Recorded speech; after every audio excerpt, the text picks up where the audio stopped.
CNC, or Computer Numerical Control Machining, is a process that uses code to control the movement of tools to produce parts. This page focuses on subtractive CNC machining, where a cutting tool is removing material from a piece of stuff.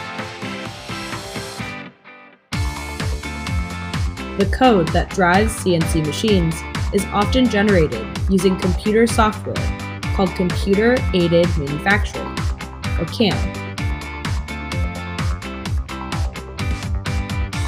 CAM manages the movements of the machinery and eliminates the need for manual operation.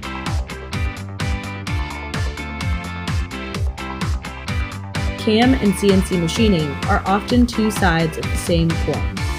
It's less and less common to have a CNC machine without having CAM software.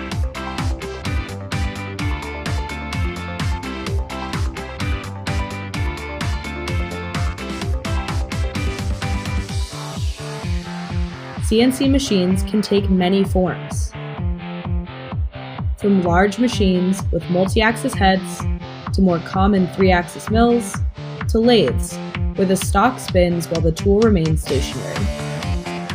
Different CNC machines have different capabilities, with each machine having a specialty. All types of CNC machines are used across the industry to machine parts that make modern products a reality.